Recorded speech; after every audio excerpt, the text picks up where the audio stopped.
Alors me présenter en quelques mots, je m'appelle Théo Fracchiola, j'ai 26 ans, je suis tout juste diplômé du master conseil en communication numérique à l'université de Franche-Comté.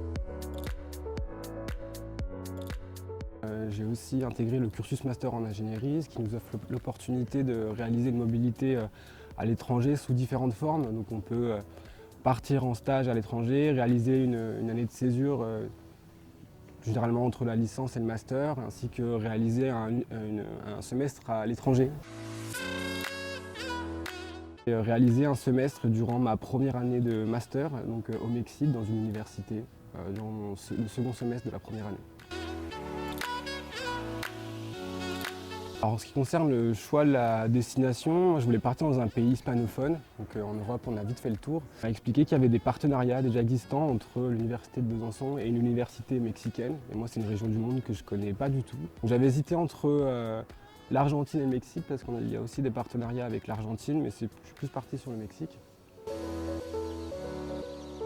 En ce qui concerne les démarches, c'était particulièrement long, oui. J'ai commencé à mettre en œuvre les démarches, donc c'était l'année précédente, en L3, au mois d'avril, et j'ai eu une réponse au mois de décembre l'année suivante. Je conseille à tout étudiant qui veut partir à l'étranger de s'y prendre très très tôt.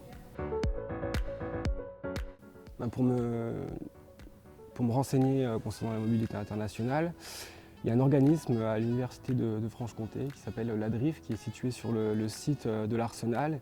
Et on peut simplement prendre rendez-vous et commencer entre guillemets à tâter le terrain pour nous présenter les différentes possibilités pour réaliser une mobilité à l'étranger. C'est ce que j'ai fait. Tout est bien présenté sur le site de l'université de Franche-Comté et je me suis renseigné aussi directement sur le site de l'université mexicaine en question. Je suis arrivé au Mexique. Comme j'ai précisé tout à l'heure, j'ai réalisé des stages en Espagne et j'ai eu la chance de vivre avec une coloc mexicaine que j'ai retrouvée quelques années plus tard. Donc c'est vrai qu'elle a facilité mon adaptation à ce même pays. Après, bien sûr, oui, tout est différent au Mexique, hein. La manière de vivre, la manière de manger, la manière de se déplacer, la manière d'étudier. Donc oui, il y a eu des chocs tout au long de mon séjour. Après, j'étais conscient que c'était une culture totalement différente. Après, oui, facilité de s'adapter parce que j'étais dans une coloc avec 4 Mexicains et une Colombienne. Donc voilà, ils m'ont facilement mis dans le moule, entre guillemets. C'était impressionnant parce que là-bas, c'est des cours, c'est des blocs de 3 heures. Donc voilà, suivre des cours de 3 heures dans une langue totalement différente à la nôtre, c'est toujours un petit peu compliqué, surtout des cours de théorie.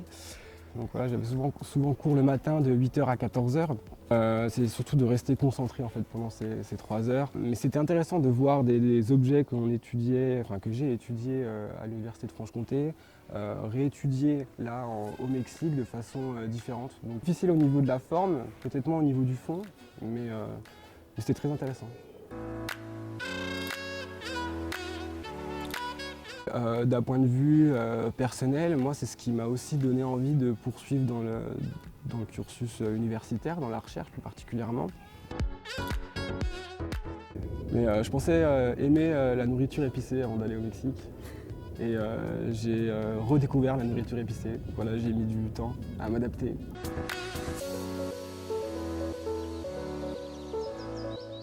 Ça se passait très bien avec l'espagnol. Je suis reparti, ça se passait encore mieux. Après, il ne faut pas avoir peur.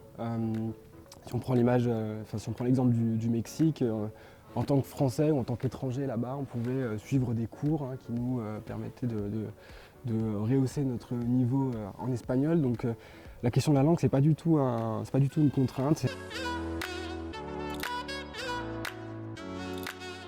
Moi, est-ce que je referais une mobilité à l'étranger? Oui, bien sûr. Puis l'opportunité se représente, bien sûr que je le ferai. Terminer ma thèse tout d'abord et puis je souhaiterais poursuivre dans cette voie de l'enseignement et de la recherche que j'ai déjà un petit peu découvert cette année en tant que doctorant parce que je suis chargé de cours à l'université.